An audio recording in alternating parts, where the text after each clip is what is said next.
aquí en el celular. Hola, padre. Hola, padre. ¿Cómo se corta el audio? ¿Quién y ¿Cómo usted? se corta el micrófono? Al lado izquierdo. Eso. Mira, ya estás tú. El aniversario de San Fernando. Y por eso me atrasó un poquito. La misa comenzó 10 minutos más tarde, entonces eso me atrasó todo 10 minutos. Pero ya estamos acá. Así que... Ok. Ya. Por favor, si pueden apagar los micrófonos un minutito.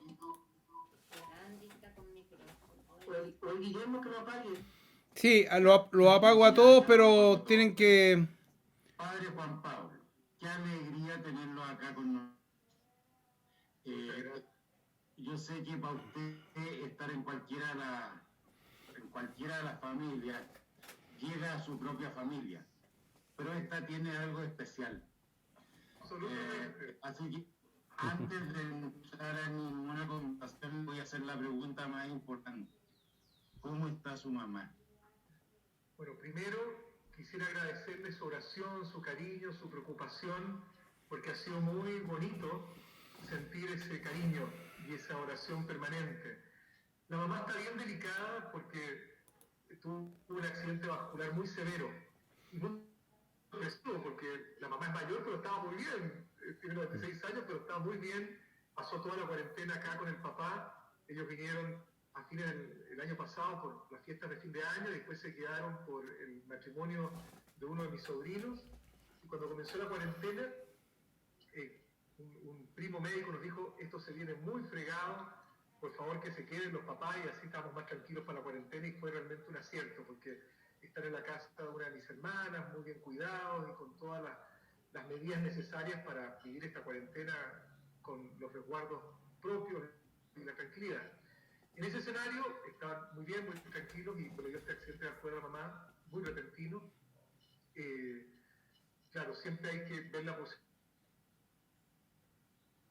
si es que el daño es muy grande o no, para ver si se puede hacer algo y así las secuelas no sean tan profundas. Pero sin embargo el escáner arrojó que era un daño muy severo, muy masivo, entonces lo que estuvo hospitalizada el tiempo necesario para estabilizarla. Y después, que era lo que más yo les pedía, y le agradezco mucho su oración, porque lo que más quería mi papá era que la dieran de alta para poder cuidarla en la casa. Y si el Señor la llamaba, despedirla de la casa, en familia, pero recibir el cuidado y el cariño de la casa, que siempre es lo más importante. Y en eso estamos. La mamá está con muchas limitaciones, está teniendo todos los cuidados necesarios, el cariño aún más. A veces está más conectada y dice una palabra y se conecta y entiende y todo, otras veces no tanto. Hay que decirle que al ser estas cosas tan masivas, el proceso es lento, y también porque su estado es delicado. Entonces, aprovechando el día a día, a veces nos sorprende. Los que conocen a la mamá saben que la mamá también es como divertida, espontánea, y de repente nos descoloca con algo espontáneo, y eso es muy simpático. Y otras veces, contrariamente a lo que ella es, está totalmente silenciosa, y uno tiene que aprender a vincularse o a estar con una mamá distinta. Y en eso estamos todos, digamos. A mí me sobrecoge mi papá, que pasa en la mañana a saludarla, porque ya no están viviendo juntos, porque la mamá requiere un espacio y cuidados especiales. Y le toma la mano, le desea un buen día, y después en la tarde pasa y se queda un largo rato tomado de la mano, y esa es la forma que tienen de comunicarse, y eso es, para uno como hijo, es un signo muy lindo, en ese sentido, cómo el amor se renueva en todas las circunstancias. Ahora lo cuento todo tranquilito, me hubiera preguntado hace 2 semanas.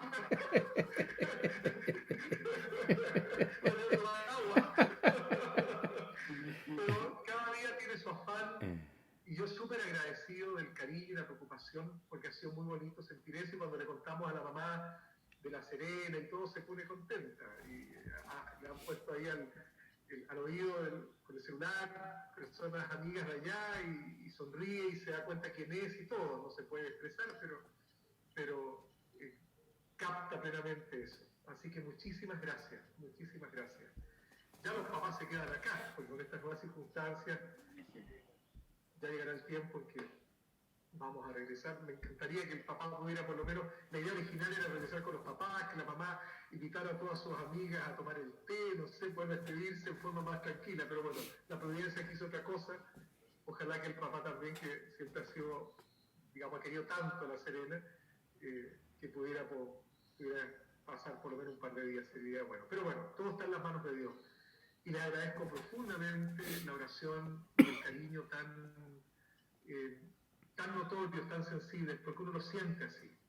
Y es muy lindo sentir esa solidaridad que todos tenemos unos con los otros. Y eso es muy bonito. Así que se los agradezco mucho como un signo de familia. Y mis papás siempre han sido un agradecido tan grande de La Serena, que sin ser serenenses, llegaron y se vincularon tan profundamente a lugares, a personas, y tienen su corazón en La Serena también. Y en el Tabor, por supuesto. Muchas gracias. Muchas gracias, Padre Juan Pablo. Oiga, y bueno, yo creo que son delicadezas de la Mater que le haya permitido estar con ustedes un tiempo más y poder disfrutarla, gozarla. Y bueno, en algún minuto ella también se va a ocupar del tema. Así que gracias por estar con nosotros, por ser familia nuestra. Y ya entrando un poco en materia, porque usted nos acotó a 2 horas y yo creo que el tema es como para 48.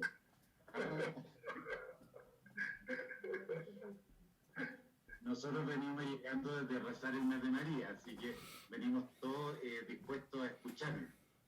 Y un poco para contarle al resto de los telespectadores, en este caso, o auditores, nosotros habíamos conversado y en el tema de la conversación yo le había puesto que había como 3 temas súper relevantes o interesantes. Nos interesa mucho conocer los avances que ha tenido el Padre Eduardo en todo lo que es el análisis de documentos desclasificados en el proceso de beatificación del Padre. Ese es un elemento. Otro, o dentro de ese mismo tema está cuál es la postura de la Dirección Nacional y también de las hermanas que son actrices principalísimas en este proceso.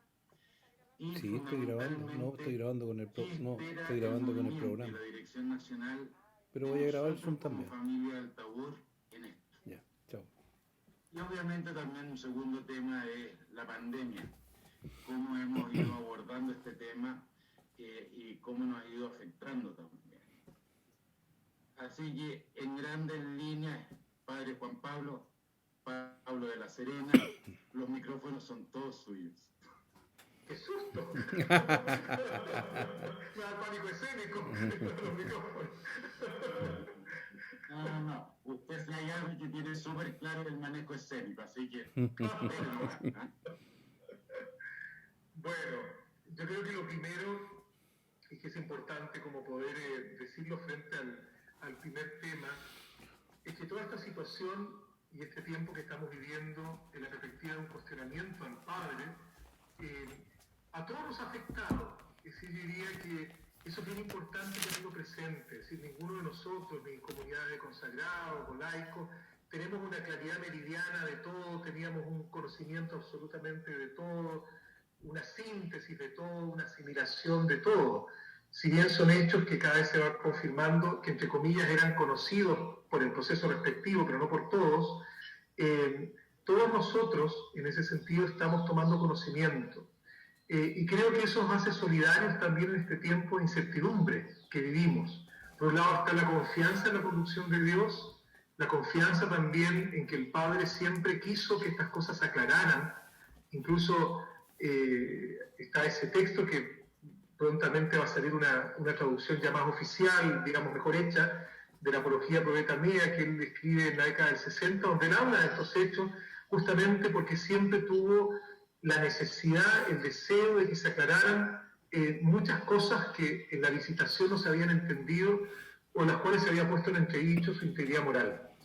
Pero sin embargo, en este tiempo, estamos todos de alguna manera asimilando esto y tratando de ubicarlo y esperando tener también herramientas que nos permitan esa reflexión como también una mayor certeza respecto de lo que pasó, cómo se resolvió. ese alcance me parece importante porque nos hace solidarios también en este momento, a todos y a cada uno de nosotros. Por supuesto que hay comunidades, entre comillas, más afectadas, la comunidad de las hermanas, porque se refiere a cosas que pasaron al interior de la comunidad de las hermanas y con hermanas.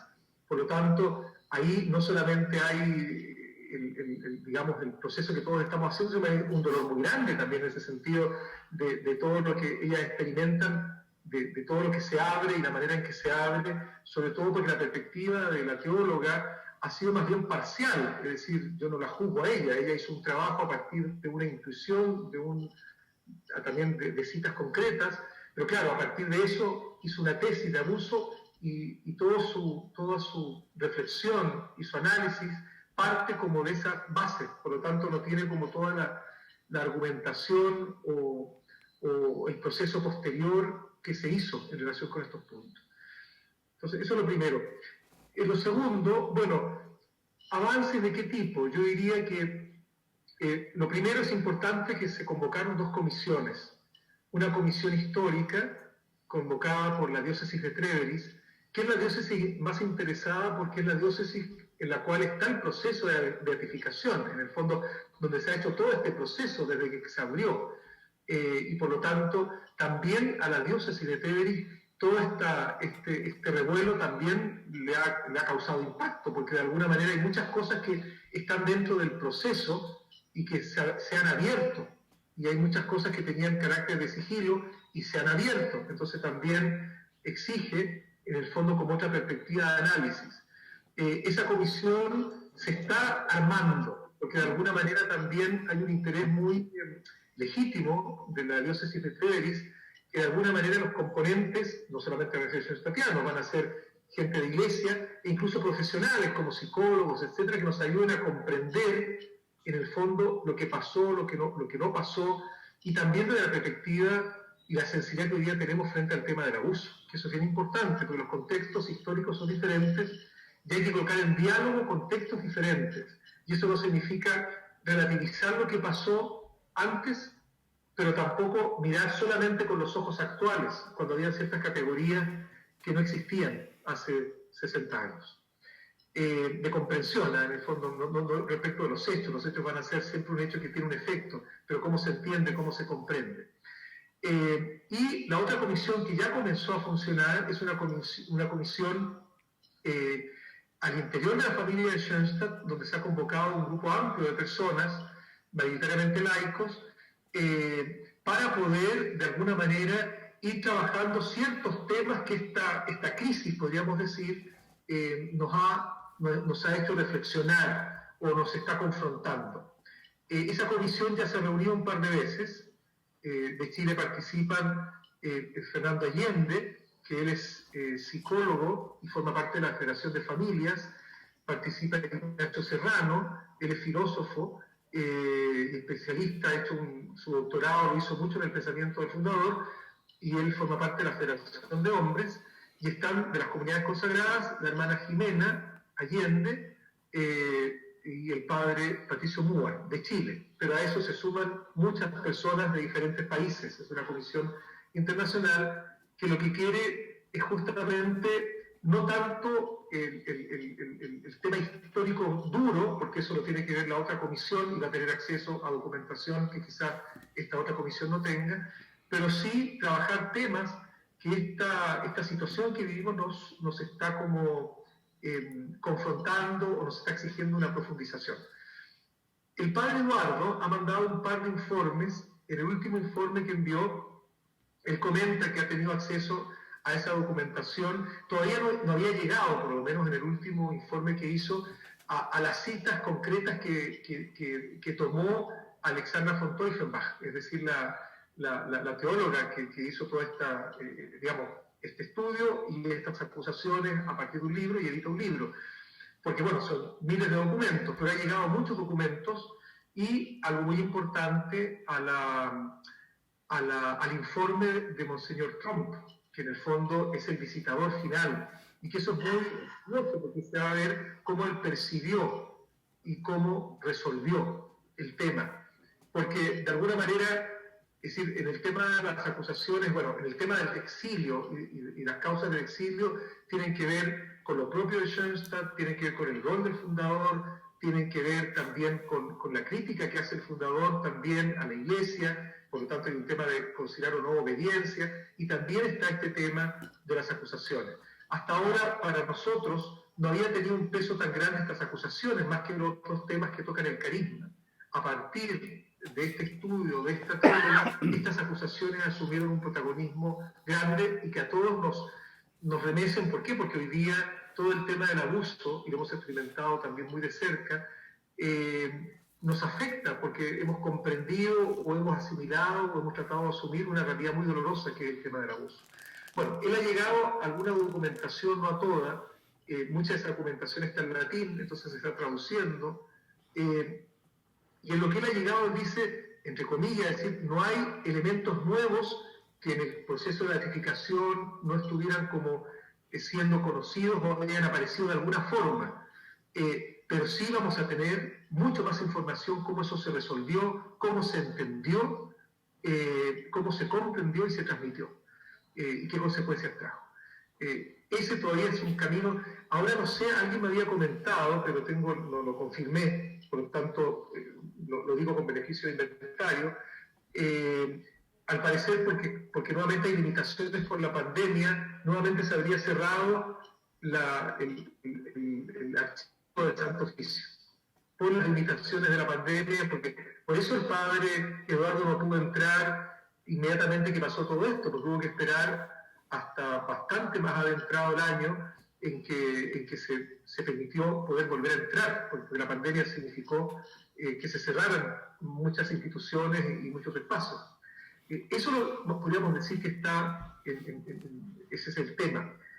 Por otro lado, yo creo que a nosotros como Schoenstatt, yendo quizás también como en el espíritu de la segunda pregunta, nos va a llevar yo creo que hay 3 desafíos bien importantes que esto nos plantea. Por supuesto que está el desafío claro, que es también la necesidad que todos tenemos que esto se aclare desde el punto de vista de la verdad. Y es interesante, yo ya estaba leyendo algunos pasajes de la Apología Pluritaria, y es interesante que el padre cuando hace esa defensa y se refiere directamente a estos temas, él dice, aquí lo que más interesa es la verdad. Y por eso yo quiero estos temas incómodos, también decir cómo lo viví, qué fue, cuál es el espíritu que había detrás, y qué no pasó o qué fue. Pero necesitamos esa claridad para poder tener esa tranquilidad. Por supuesto que yo creo que siempre pueden quedar algunos cabos sueltos porque ningún protagonista vive en este momento. Y eso hace difícil. En el fondo, ninguna de las personas afectadas, partiendo por las personas que se sintieron vulneradas, como también el padre fundador viven. Por lo tanto, van a quedar algunos cabos sueltos también. Pero ojalá que se pueda como, de alguna manera, hacer el hilo de la historia y poder ir atando los cabos sueltos. Pero, sin embargo, a partir de eso, necesitamos esa claridad, esa certeza y esa tranquilidad.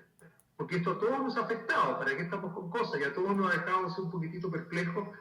Porque hay algo que es bien importante. Yo lo conversaba con un grupo hace poco y yo les decía... esto nos ha afectado por la naturaleza del tema, pero también porque cualquier análisis que nosotros hagamos, reflexión o planteamientos al futuro, el fundador tiene un protagonismo muy grande. Entonces no es sin él. Por lo tanto, es tan importante que hagamos ese proceso de reflexión, de confrontación, de aclaración, porque el proceso que vamos a hacer, en lo que significa poder profundizar el carisma, pasa por el fundador. Schoenstatt pasa por la historia del fundador, nuestra pedagogía pasa por una apuesta, una intuición, un carisma también del fundador, y también dentro de los puntos de contacto está el padre. Eso no significa que tenemos que replantearnos también el lugar y la forma en que lo transmitimos. Yo creo que también vamos a tener un desafío en ese sentido, porque también como que hemos mirado al padre desde casi como de una estela de perfección, es decir, un santo ya canonizado. Y tenemos que acercarnos también ante una personalidad que también tiene sus temas que resolver, también hay elementos que aclarar, también como toda persona ha hecho un camino de maduración en la vida. La santidad no incluye el pecado, ni el error, ni la limitación, ni la debilidad. Y vamos a tener que acercarnos también como de otros ángulos también al fundador. Eso nos va a ayudar mucho, no solamente a un mayor realismo, sino que también a una correcta forma de comprenderlo y transmitirlo. Partiendo de esa base, yo creo que vamos a tener 3 desafíos grandes, partiendo de esa base de aclaración que necesitamos, de claridad. Primero, vamos a conocer la historia y vamos a tener que asumir la historia, porque esta parte de la historia no la teníamos, ni la conocíamos, ni tampoco le habíamos dado un lugar. Yo no sé si les ha pasado o han visto que pasa a veces en las familias y dice, oye, acá hay unas fotos de la familia, pero ¿por qué falta una persona? Está como recortado a alguien. Entonces uno se da cuenta que parece que en la familia aparece como un problema. Hoy día es más fácil, porque con el Photoshop uno coloca un gomero, pero antes, en el fondo, o coloca a otro familiar que no estaba, o le coloca barba, un sombrero y es otra persona. Pero resulta que antes no. Entonces uno decía, claro, y siempre pasa a veces en las familias que hay algo que no cuesta como asumir de alguien, de algo, de la propia historia. Bueno, aquí nosotros estamos viendo dimensiones, ángulos de nuestra historia que necesitamos asumir, necesitamos comprender, necesitamos ubicar y también entender. Pero para eso hay que incorporarlo en la historia conscientemente. Es interesante si uno piensa sencillamente en nuestra historia biográfica del padre. En la primera biografía más oficial de hace muchos años no se hace ni mención directa, nada de esto, digamos, como fue cuestionado, nada más. Después, cuando el padre Hernán, la biografía da un pequeño paso, y después la última ya se habla más directamente, pero se da cuenta como nos pasa a todos, temas incómodos, que nos da pudor, etcétera, nos cuesta asumir. Yo creo que el primer desafío es poder asumir nuestra historia. ¿Y por qué digo que es importante? Porque la historia para nosotros, Espiritualidad de Alianza, es un espacio de salvación. Por lo tanto, todo lo que forma parte de la historia forma parte del plan de Dios. También los puntos ciegos, también las cosas como difíciles. Uno mismo pensemos en nuestras propias historias personales. ¿Cuándo nos sentimos más libres, más livianos? Cuando le damos el sí a nuestra historia, con sus luces y sombras, las posibilidades y límites, etc. Por lo tanto, yo creo que nosotros necesitamos comprender, asumir esta historia con un sentido salvífico. ¿Por qué Dios permitió? Y nos está permitiendo hoy, tantos años después, confrontar esto. Un padre que pudo leer el primer tomo, porque como está en alemán, mi alemán es bastante pobre, por eso he leído como retazos, nomás no tengo una visión completa, el primer tomo del texto de Alexandra von Teufel, nos decía, es interesante, pero al ver todo esto, como que uno vuelve a la década del 50, como que hubiera quedado un paréntesis, porque todas estas cosas como que no se resolvieron más, como que estaban dentro del sigilo de una investigación, no todos tuvieron acceso, conocimiento, tampoco se resolvió tan claramente, como que de alguna manera como que hemos vuelto atrás para poder atar los cabos sueltos. Y yo creo que en ese sentido, mirar la historia como un espacio de salvación nos da bastante esperanza, porque esto nos va a permitir, al incorporar, aunque sean elementos que nos cueste hoy día entender, porque no tenemos todos los elementos incluso que nos choquen, que nos duelan, que nos planteen más preguntas que certezas, nos va a ayudar en el fondo una comprensión más completa de la historia con sentido salvífico. Nosotros por nuestra alianza creemos que Dios es un Dios de la historia y que todo sirve para nuestro bien. Lo segundo, que yo creo que va a ser bien importante a partir de esto que estamos viviendo, es poder como profundizar elementos centrales de Schoenstatt. Porque podría decir, mira, olvidémonos del padre, olvidémonos de todo lo que va a la relación con esto y sigamos en lo nuestro. Pero resulta que hay elementos bien centrales. La causa segunda, es decir, las experiencias humanas como camino, expresión y seguro de la experiencia de Dios. La experiencia filial, es decir, el sabernos, reconocernos hijos e hijas, para la madurez espiritual, humana, y el pleno desarrollo de la vida y hacia la autonomía. Es decir, son elementos que no son accesorios. Por lo tanto, aquí está muy en juego algo muy central por el cual el padre también luchó e incluso no fue entendido todo el tema del valor de la causa segunda. Incluso la discusión que se da a partir de estos hechos y estas acusaciones tiene que ver con el rol que él tuvo y el efecto que produjo en personas concretas. Y en el fondo si se experimentó o no como padre al final. Entonces, o más allá, o bien una paternidad sobredimensionada. Pero tenemos que plantearnos, porque va a significar para nosotros una profundización del elemento central del carisma, la filialidad, la experiencia de la paternidad de Dios y las experiencias humanas como una expresión, camino y seguro de la experiencia de Dios. Y a eso que está en el centro del carisma no podemos renunciar. Por lo tanto, esto nos va a exigir una profundización y actualización y quizás para muchos de nosotros una comprensión de lo que significa algo esencial en el carisma. Y lo tercero, que creo que va a ser bien importante, es que nos va a ayudar también, lo dije antes, pero creo que por lo mismo porque es valioso, hay que resaltarlo, nos va a permitir una nueva comprensión del Padre. En el fondo siempre hemos hablado del Padre en un punto de contacto, pero ¿qué significa eso? No está al mismo nivel de la mater, ni del santuario, es distinto. ¿Cómo lo comprendemos? ¿Cómo lo transmitimos? ¿Cómo lo incorporamos? En ese sentido, creo que quizás hemos tenido un protagonismo, digamos, una presencia del Padre que lo ha abarcado todo, pero también de una manera muy uniforme. Y seguramente esto nos va a exigir que cada uno vaya descubriendo o reencontrando ese camino de encuentro con este punto de contacto.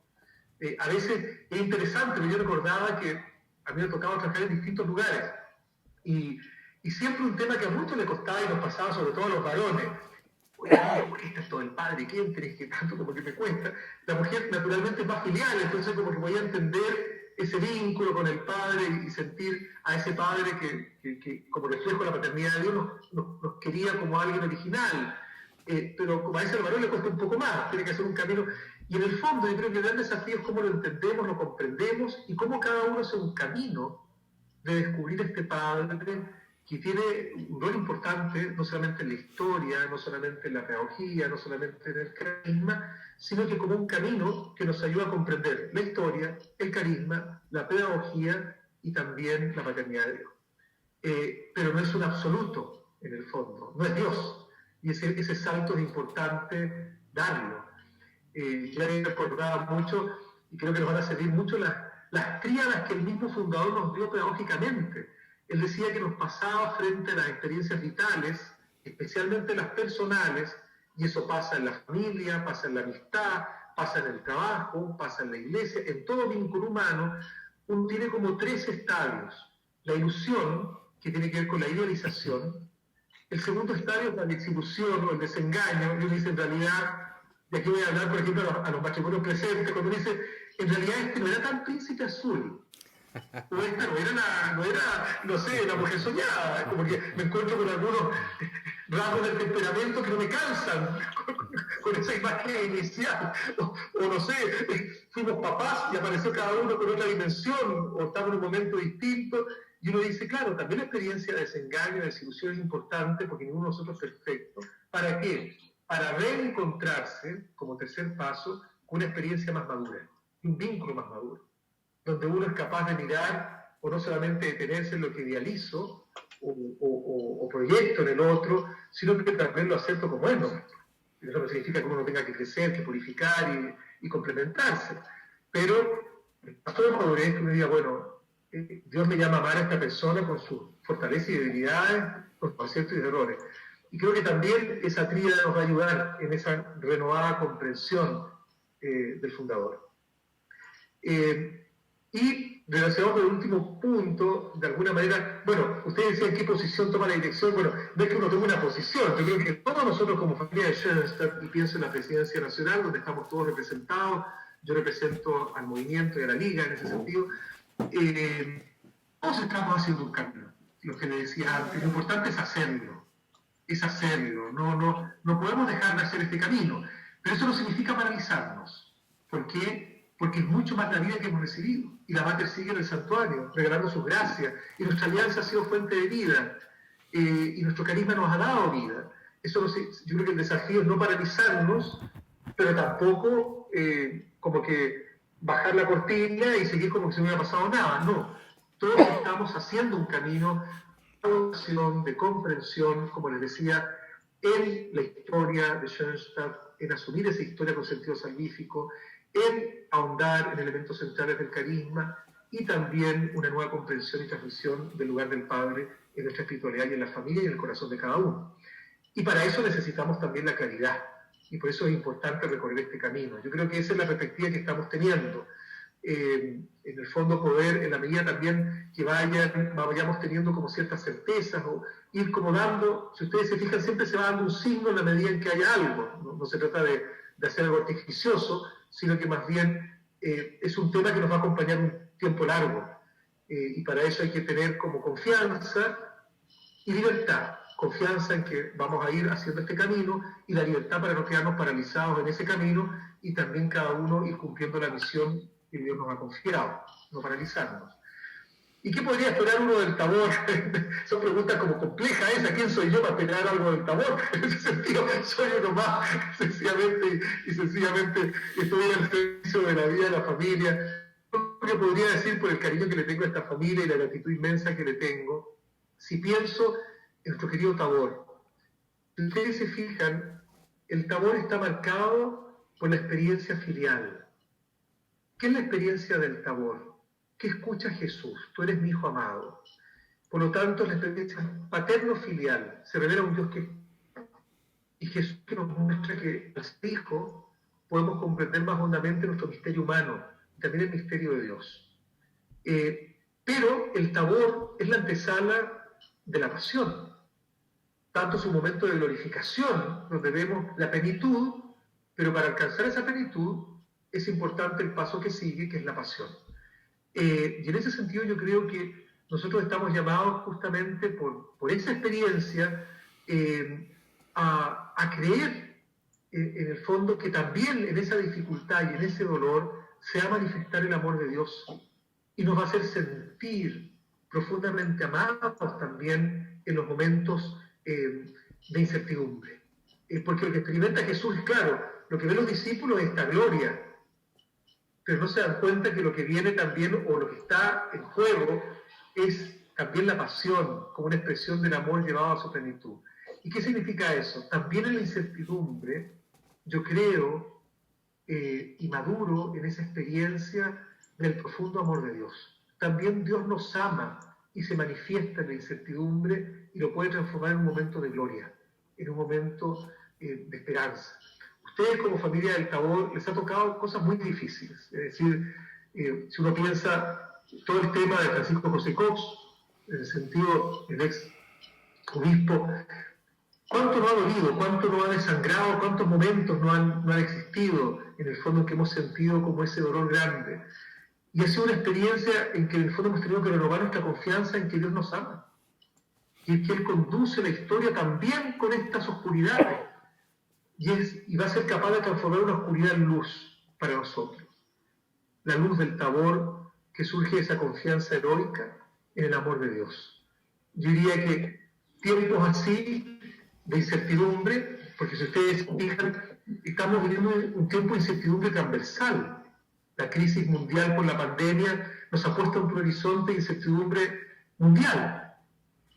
La misma crisis que hemos vivido nosotros como país, con todas las esperanzas y posibilidades que abre, también es dentro de una incertidumbre muy grande, porque también ha existido polarización, también ha existido violencia, también ha existido tensión en ese aspecto.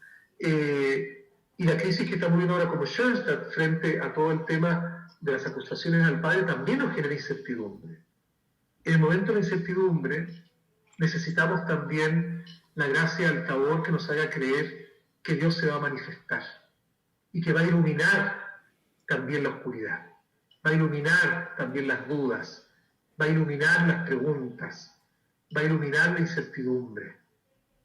Nos va a regalar justamente una renovación interior a todos nosotros. Yo creo que en esa perspectiva la gracia de este santuario, que bien estamos aquí, no es solamente el sentirse solo bien, sino que saber que ese sentirse bien es en un contexto también donde hay luces y sombras, donde hay claroscuro, donde hay tensiones, que es la vida misma, que ahora nos está tocando más de cerca, pero que Dios también se manifiesta allí y que es capaz de transfigurar un momento de incertidumbre y transformarlo en un crecimiento, en una maduración, en una oportunidad.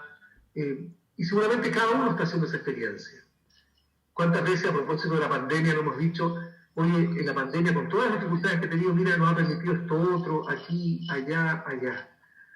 O el mismo proceso país, mira, con todas las tensiones, pero mira, a ver, vamos a tener que asumir estas problemáticas, estos desafíos, nos está comprometiendo a todos, todos somos corresponsables del futuro, no podemos no mirar lo que vivimos ni comprometernos con el futuro.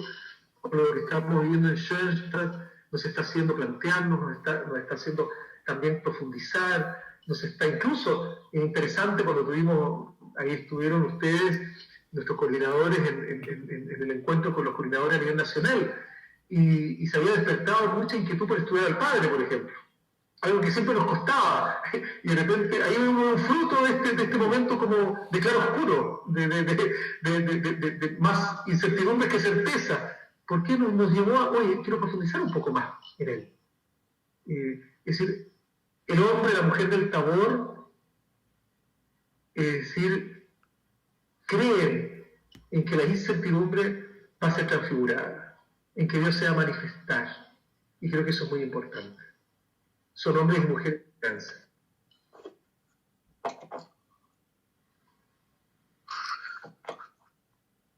Eso es lo que yo les puedo compartir a partir de las preguntas.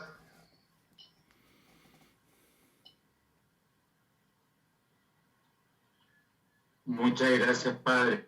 La verdad es que nos deja una tarea, no para desarrollarla al tiro, pero esto de los tres desafíos que habla desde la verdad y desde todo lo que va a hacer el trabajo de las comisiones, es un tremendo desafío, una tremenda oportunidad. Y además esto de ser hijos del Tabor también como que nos deja una misión grandona. Ahora, escuchar todo esto desde la dirección es súper importante. Escucharlo de alguien tan cercano y tan querido para la familia, yo creo que nos compromete mucho más todavía. Así que muchísimas gracias.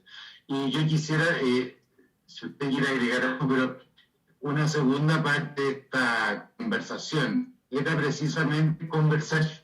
Y yo creo que hay un montón de personas que están mordiéndose la lengua por no abrir los micrófonos así todos juntos, pero creo que quisieran conversar, preguntar, y seguramente hay una serie de dudas o inquietudes que tal vez es el momento de aclararlas. Así que tenga alguna consulta o algo que quiera preguntarle al padre, por favor abra el micrófono o levante la mano para ir dándole el pase. O algún complemento, porque uno no tiene toda la claridad ni todo.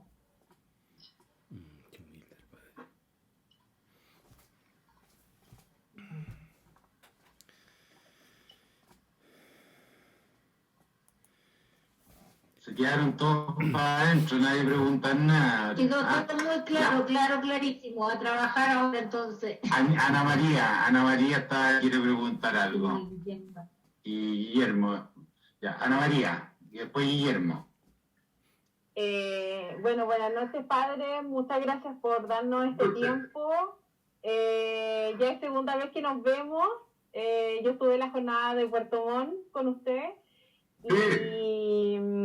Y feliz, siempre feliz de escucharlo todos los domingos. Pero más que nada mi consulta es, a ver, yo desde el 31 de mayo de este año empecé a estudiar al padre y tengo 3 tomos aquí que son clave dentro de todas las conversatorios que se han entregado, que es el Kettering Reader, el pensamiento social del padre y el último libro de la hermana Doria. Mi pregunta, en base a lo último que se dijo con respecto a esta bibliografía que va a sacar la periodista, porque para mí es una periodista. Mucho se ha hablado que es una teóloga, pero sigo insistiendo, es una periodista, y los periodistas que buscan siempre el meollo de la noticia. Yo más que nada, ¿cómo los ve, según usted y según lo que ha conversado con los padres de Schoenstatt y las hermanas, cómo se sienten ellos? Eso es como esencial. ¿Y qué mensaje nos daría a nosotros como schoenstattianos para defender a nuestro padre? Porque así lo veo yo, que nosotros tenemos que estar firmes en nuestra fe. Para poder entender la pregunta, ¿cómo estamos nosotros, padres y hermanas, como comunidades consagradas? En ese sentido. Es decir, como les decía yo al comienzo, estamos todos haciendo un camino. No cabe duda que para la comunidad de las hermanas ha sido más fuerte, porque en el fondo son cosas al interior de la comunidad, y cosas que también por la distancia histórica tampoco se tenía un conocimiento, porque muchas de esas cosas eran cosas que formaban parte del sigilo de los procesos, o del proceso mismo de beatificación o de la investigación canónica. Incluso en los decretos de aquella época se prohíbe que se haga mención a las distintas medidas que se van tomando. Entonces, el hecho de que, como que de un día para otro, no solamente se abre, se coloca un manto de duda sobre el fundador, sino que también se expone a una comunidad incluso en su como intimidad. Por ejemplo, el libro que ha sacado el primer tomo, Alexandra von Teufelbach, no sé, copia estatutos de la comunidad cuando nace. Claro, esos estatutos se renuevan, cambian, se actualizan en cada época. Entonces, mirar estatutos de una comunidad de la década del 30 con criterios del tercer milenio, por supuesto que produce preguntas, como nos puede pasar a cualquiera de nosotros, en el sentido que uno abre, no sé, el libro de vida, no sé, el diario de vida de una abuelita nuestra, y se va a encontrar con miradas que uno dice, oye, mira la abuelita, pero en el fondo, claro, pero es la misma familia, recibimos de esa herencia, pero lo que pasa es que se ha ido actualizando, el mensaje se va enriqueciendo con el tiempo. Y también como padres, en ese sentido, yo creo que sentir la responsabilidad de poder esa nueva o renovada comprensión del padre, porque al padre no lo podemos sacar del horizonte. Es decir, no podemos decir, llevo con mucho respeto, y con mucho respeto porque las cosas no son comparables, pero yo le decía a una persona para que entendiera esto, le decía, mire, a diferencia de lo que pasó con el Regnum Christi, digamos, el movimiento de los legionarios, donde la persona del padre Maciel se sacó, es decir, se sacaron los cuadros, se escondieron los libros, nunca más se habló de él, y el movimiento siguió funcionando porque no tenía un protagonismo tan grande. El protagonismo fue los abusos espantosos que él hizo. En el caso nuestro, el padre forma parte de la historia, su biografía, su pedagogía, su carisma, es decir, por lo tanto no podemos desecharlo, es decir, este proceso tenemos que hacerlo con él, es decir, tenemos que confrontarlo. Yo creo que el padre estaría feliz si nosotros le decimos, ¿sabe qué, padre? Que usted no lo entiendo, explícamelo. Como nos ha pasado a todos nosotros con nuestros papás, y de repente decimos, ¿sabes qué? Esto no lo entiendo. ¿Por qué hiciste esto o no hiciste esto? ¿Y cuándo sanamos? Cuando somos capaces de elaborar nuestra historia. Y yo creo que en esa perspectiva estamos haciendo ese camino, que es distinto según cada comunidad, pero es un camino en que queremos confrontar a nuestro Padre a partir de estos hechos, pero con una certeza interior que es nuestro Padre, pero necesitamos confrontarlo. En ese sentido yo diría, como usted me preguntaba por defender, yo diría, lo primero, yo no demonizaría a la historiadora o teóloga o periodista, como queramos llamarla, en ese sentido. Porque ella está cumpliendo su función. En el sentido, ella encontró algo, tuvo una mirada absolutamente unilateral, se agarró de ahí y pudo armar todo un cuento, porque tenía los elementos para hacerlo. A nosotros nos corresponde, como movimiento de Schoenstatt, porque creemos en nuestra historia, a nosotros nos corresponde complementar esa mirada y confrontar esa mirada. No le podemos pedir a ella que lo haga. Entonces, en ese sentido, creo que es difícil, porque uno desearía que las cosas fueran mucho, además que estamos mediados por los idiomas, por el tiempo, porque no tenemos acceso a todo, como ella lo tuvo también, porque ella tenía acceso a cosas que ninguno había tenido, y con una facilidad que ninguno tuvo, bueno, es lo que Dios ha permitido. Pero bueno, tenemos que dialogar con eso. Y creo que es interesante que, bueno, yo les hablaba de este libro de Apología Pro Vida también, donde el padre hace su propia defensa en la década del 60 y toca estos temas con todo lo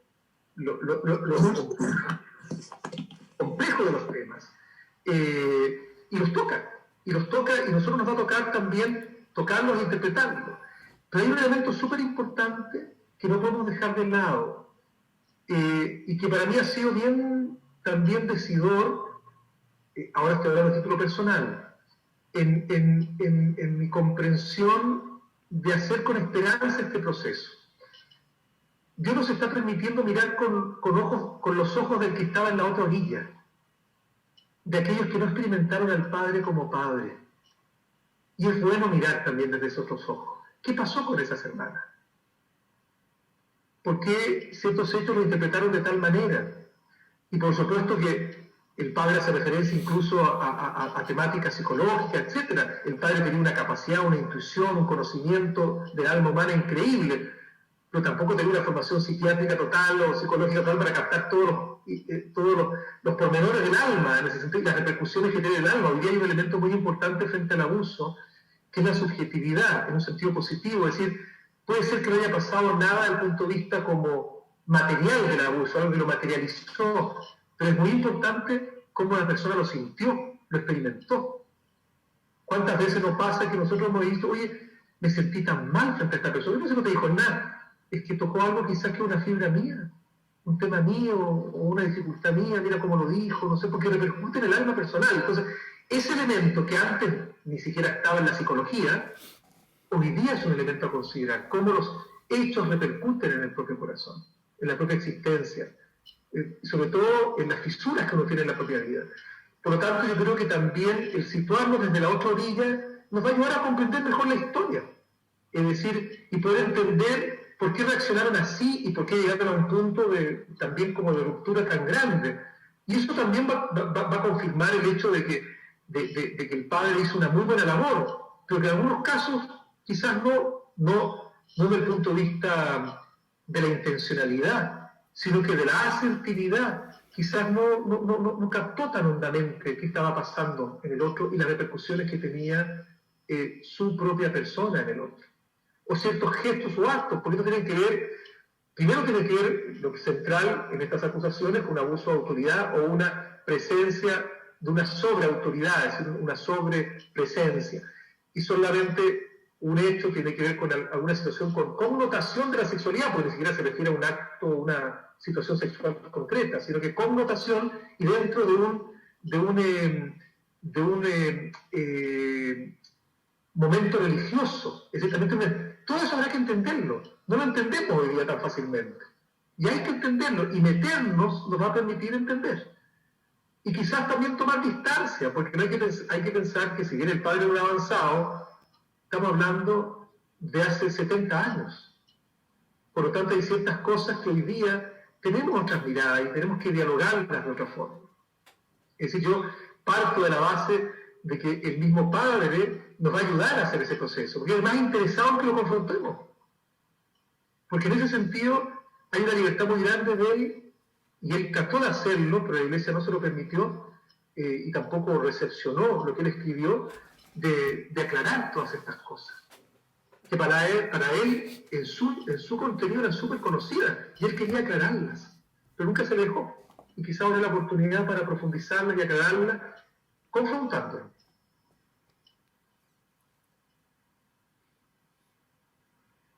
Pero hacer el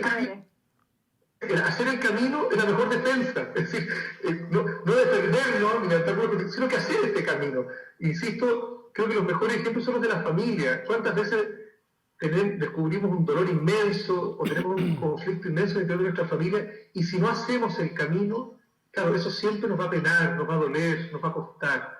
Y a veces hay que hacer el camino, asumir las sombras, los ángulos duros, y eso nos va a permitir un camino de crecimiento, de maduración, de libertad y de proyección futura, y de mayor realismo también.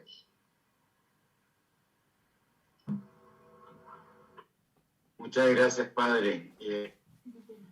Anita, me imagino está contestada tu pregunta. Guillermo tenía una pregunta que hacer también. Sí, yo la verdad que me parece muy bueno este concepto de vivir en incertidumbre. Yo creo que estamos hoy día aprendiendo a vivir en incertidumbre, y el Padre siempre nos habló de la libertad. De hecho, yo llegué al movimiento y me dijo, la persona que me invitó me dijo, mira, aquí tú decides cuánto avanzas, nadie te va a empujar y tú caminas a la velocidad que tú quieras, porque este movimiento está basado en la libertad. Y yo creo que esto que ha ocurrido, como bien decía usted, padre, no hay que endemonizarla, porque a lo mejor esta señora nos ha hecho un tremendo favor en sacar o enmarcarnos a poder aprender y a leer más sobre el Padre y escucharlo. Ahora, yo creo que todos hemos hecho este camino, todos hemos tratado de aprender más, investigar y estar atentos a lo que pasa con el Padre, porque efectivamente es nuestra piedra angular, es el fundador y es el que desarrolló toda esta tremenda pedagogía. Si lo sacamos, no se entiende mucho Schoenstatt sin la pedagogía del Padre, es complicado. Pero la pregunta mía, no sé, será porque tengo este tema de asumir la responsabilidad con Cintia hoy día de jefe de rama, y me angustia el ver que no hemos podido seguir creciendo. Para mí yo creo que es súper importante ver cómo, y esa es la pregunta, padre, cómo ustedes han pensado en el Schoenstatt que viene, este Schoenstatt que tiene que sanar estas heridas y nosotros que estamos caminando o aprendiendo a caminar con el Padre y esperando emocionadamente la respuesta para que se aclare toda duda, ¿cómo vemos el futuro de nuestro movimiento, especialmente en Chile?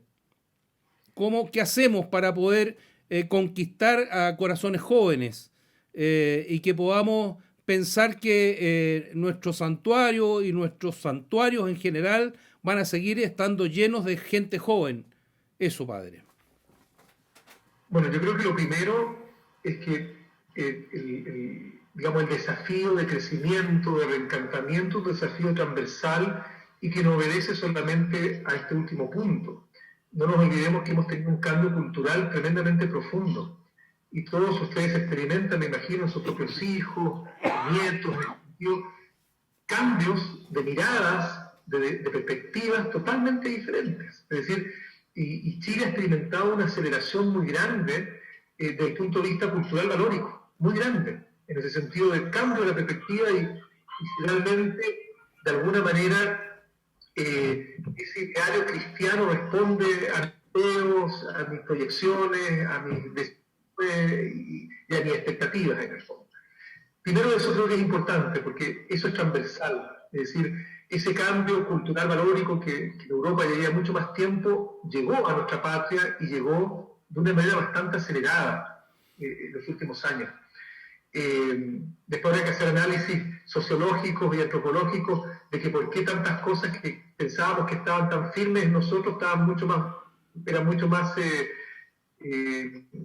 estaban más superficialmente metidas. Quizás a veces funcionamos más porque nos guían los demás, digamos, más que por convicciones más profundas. Eso habrá que hacer después una análisis en ese sentido. Pero primero, esta constatación es importante. La segunda, yo creo que es valiosa, es que la Iglesia ha experimentado una crisis muy grande. Nosotros llevamos como Iglesia chilena mucho tiempo, una crisis muy profunda, que tiene que ver con los abusos, tiene que ver con la autoridad, tiene que ver con la manera en que la Iglesia se ha relacionado con la realidad, la manera en que hemos sido capaces de responder todos los desafíos del tiempo, en que dialogamos también con las nuevas preguntas del hombre contemporáneo, y pucha que nos ha costado recorrer ese camino como Iglesia de ser realmente alma del mundo o respuesta a los tiempos. Es decir, y ahora a nosotros como Schoenstatt esta otra inquietud, o esta pregunta o este desafío. Es decir, yo creo que estamos ante un escenario que yo diría no es distinto, es diferente, tenemos siglos de diferencia, pero no es distinto en su desafío al de las primeras comunidades cristianas, que en el fondo la fuerza es la irradiación que se da justamente por una forma de entender la vida, la persona humana, las relaciones humanas, desde el Evangelio y para nosotros como comunidad mariana. El amor al prójimo sigue siendo el gran desafío y deuda de la humanidad. Sigue siéndolo. Y nosotros tenemos una forma de aprender a amar a los demás a través de nuestra alianza de amor y de comprender justamente lo que significa el amar a Dios sobre todas las cosas y al prójimo también como a uno mismo, y que incluso de colocar en el centro al prójimo que Jesús nos mostró, y para nosotros modalidad mariana, que sigue siendo el gran desafío de la humanidad. El Papa nos acaba de presentar en Fratelli Tutti un desafío de fraternidad mundial impresionante. Y uno podría decir, mira, podemos pensar ya el tercer milenio, con todo el desarrollo que hemos tenido, no solamente el desarrollo como económico, tecnológico, sino que el desarrollo en el pensamiento. Tenemos que tener resuelto todos los desafíos, los vacíos del ser humano. Y hoy día el ser humano se sigue experimentando en oposición a otro, siguen quedando muchos seres humanos descartados, hay muchas realidades humanas no asumidas. Pensemos en el desafío patrio que hemos vivido en este tiempo. ¿Cuál es la raíz de nuestra crisis, más allá de la posición que cualquiera tenga? Es muchas realidades no visibilizadas, desde la violencia y la anarquía hasta las necesidades más apremiantes desde el punto de vista social, o las polarizaciones que nos han mostrado escenarios súper fuertes. Entonces uno dice, ¿cuántas veces, uno podría decir, podemos alcanzar el desarrollo, pero el desarrollo no tiene que ver en primer lugar con lo tecnológico, lo económico, lo intelectual, tiene que ver con la plenitud humana. Y yo creo que ahí nosotros, la medida en que podamos irradiar por un lado, esa alegría y ese optimismo, esa confianza, pero por otro lado una actitud frente al prójimo que sea respetuosa, solidaria, humanitaria, es decir, vamos a ir captando, porque hay una profunda necesidad de humanidad hoy, aunque no se diga así, aunque no se diga, de humanidad, de humanización, de integración, de valoración. Es interesante que la palabra que surgió en nuestro, digamos, proceso social fue la palabra dignidad, y sin politizarla, ¿qué hay detrás de eso? Si yo me siento valorado, en términos schoenstattianos, la primera gracia, acogido, en mi realidad, en mi misterio, en mi precariedad, en mis posibilidades. Entonces, yo creo que en la medida en que nosotros irradiemos aquello que creemos, que vivimos, en el fondo, ese anhelo de una vida mucho más integrada, más equilibrada, pero que pasa por integrar la dimensión espiritual, la dimensión fraterna, la dimensión humana, la dimensión solidaria, la dimensión social, y no solamente el desarrollo, no sé, económico, o el desarrollo tecnológico, o lo intelectual, o el cumplimiento moral. Vamos a ser capaces de captar anhelos, necesidades, porque siguen quedando muchos en el camino. Y para quedar en el camino uno necesita ser, en el fondo, un vagabundo o un hombre sin techo. Esencialmente si me siento acogido o no, valorado o no, integrado o no. Y mucho que dar, mucho que entregar. Y a partir de eso vienen también los cambios más profundos. Es decir, no nos olvidemos de la pedagogía de Dios. Él primero acoge, seduce a través de la relación de su amor, pregunta, confronta y después dice cambia tu vida. Pero el primer movimiento es acoger todo en su realidad. Creo que la primera gracia del santuario, que debería estar como el ADN de todos nosotros, es una gran respuesta a los tiempos que corren. Súper claro, padre. Gracias. Muchas gracias. Roberto, Tomás Medina. Gracias, jefe. Padre, yo tengo una inquietud. Desde hace mucho tiempo nosotros hemos consultado por la parte no revelada de la carta del 21 de mayo. ¿Tiene o no relación con el tema de la investigación al que está sometido el padre? La carta del 31 de mayo. Sí. Sí. A ver, yo creo que lo que pasa es que la carta del 31 de mayo, es decir, los puntos como más, que generalmente quedaban como un poco como en segundo plano, es toda la discusión con la iglesia alemana sobre todo. No tiene tantos elementos de estos directos, sino que habla de esto a partir de la comprensión de lo que significa el principio paterno, la experiencia filial, porque hay que pensar que cuando el padre escribe la carta el 31 de mayo, todavía él no había recibido formalmente estas acusaciones. Estas aparecen a partir de la década del 50, 52. Por lo tanto, los primeros cuestionamientos tienen que ver a él como persona, como el rol del padre de una familia, el protagonismo del padre de la familia, en el fondo, y sobre todo la causa segunda. Se discutía mucho de que en una comunidad femenina existiera una figura paterna, en el fondo, que no se entendía.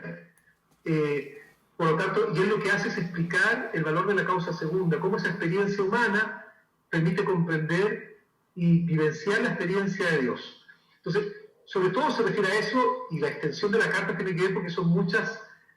El padre lo que hace es una aclaración casi como dogmática, teológica, y por eso no se entiende, ¿eh? En el fondo, es interesante que después el padre va a decir, porque la respuesta que dan los obispos, nunca ellos trataron de aclarar el tema dogmático, teológico que había detrás, sino que más bien veían un tema disciplinar. Él está contradiciendo la autoridad eclesiástica, que eso fue una de las cosas que más costó para que los obispos de la época entendieran que hubiese alguien que los contradijera, porque era una época en la cual lo que decía un obispo o el Santo Oficio no era rebatible. Pero no hay, en esa carta no hay mención expresa a estas acusaciones como tal, porque no eran conocidas por él todavía en esa naturaleza, sino que a las críticas al carisma, a ciertos actos de piedad y al rol que él tenía en la familia.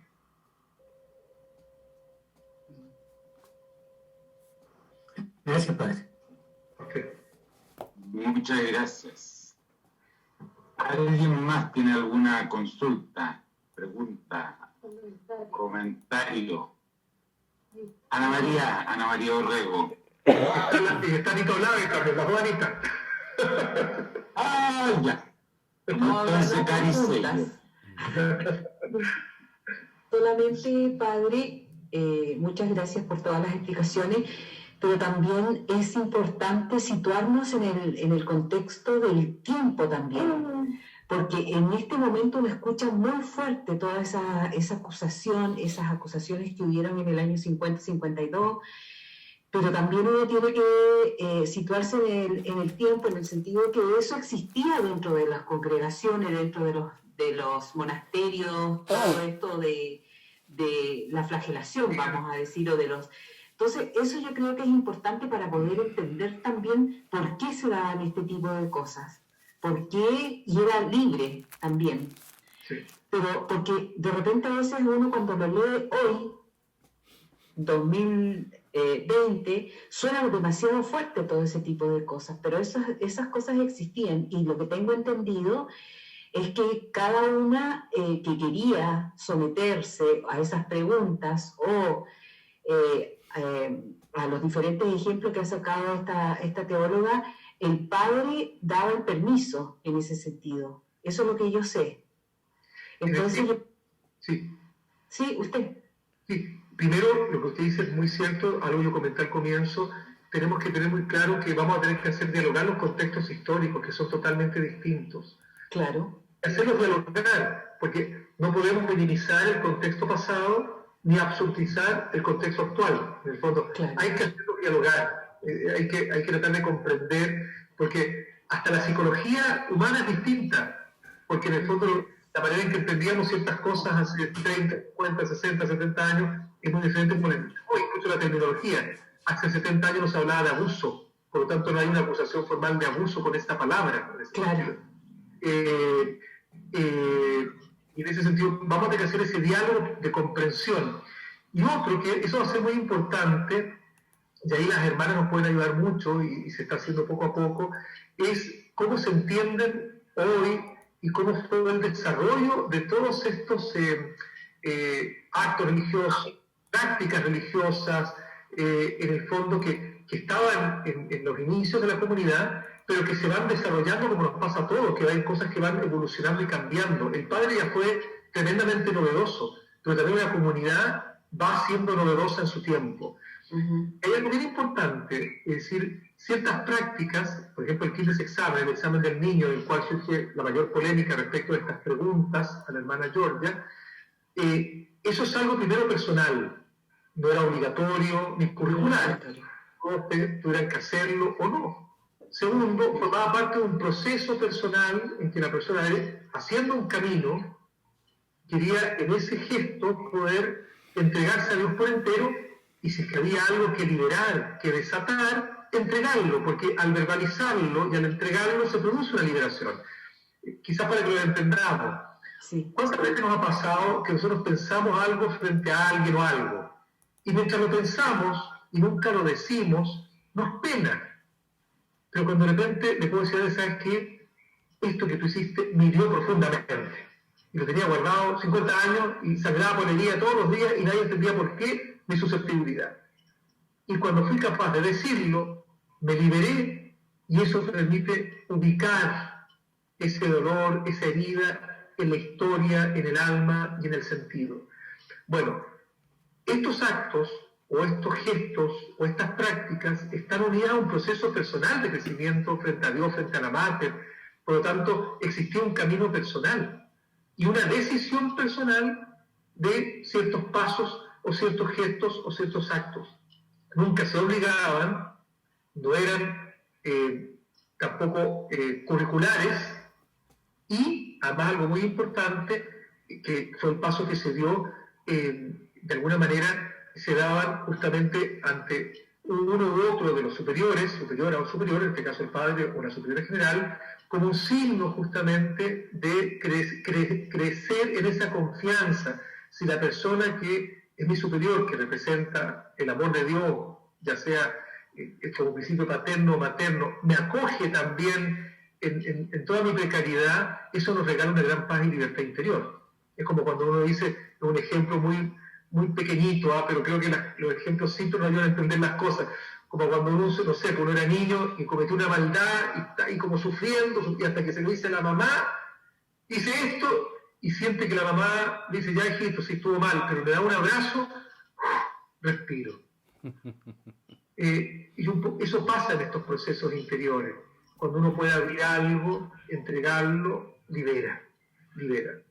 Creo que el diálogo de los contextos va a ser súper importante, y también cómo vamos a poder comprender el sentido de todas estas prácticas religiosas y la evolución que han tenido.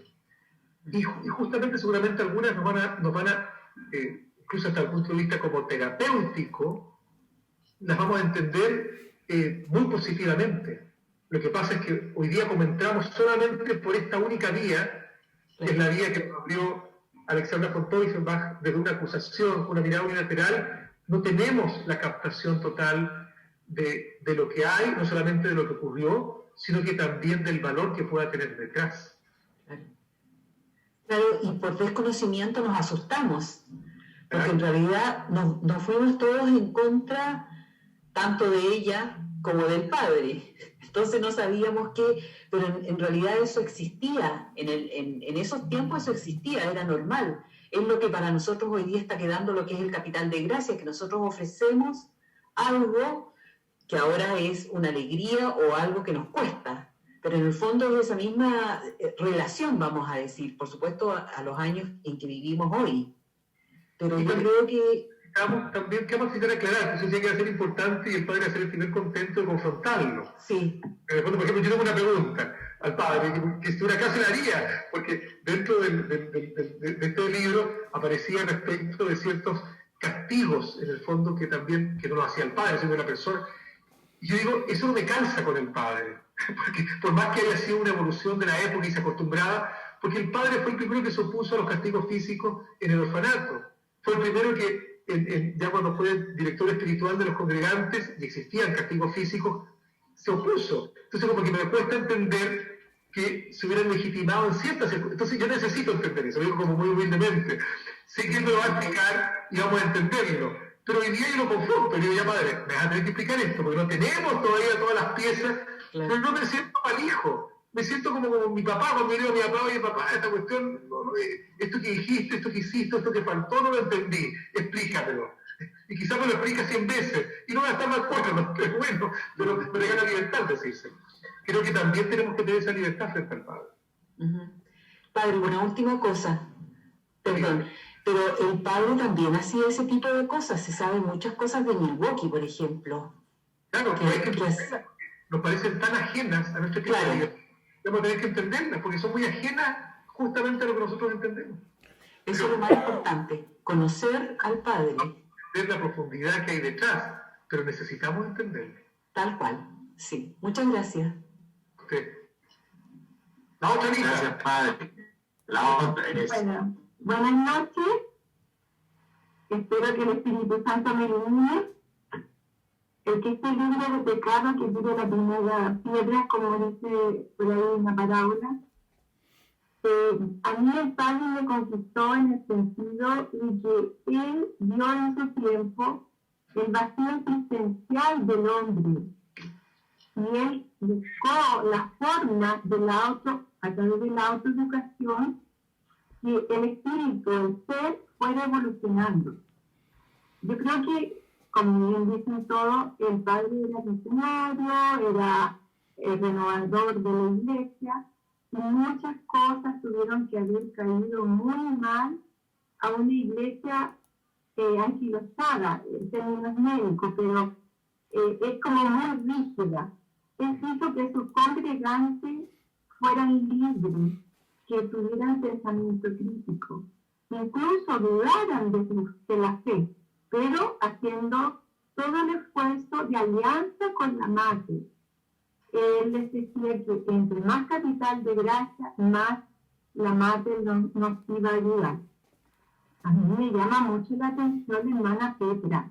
No sé si ella falleció, pero en los videos que he visto de ella decía que el padre le decía, vaya y converse con la madre, y ¿quién le dice? Escúchela. Y esa es una forma de buscar el camino interior del ser. Yo siento que a mí me conquistó el movimiento, siendo una persona científica, muy lógica, y en el sentido de que uno tiene que ver las evidencias y todo.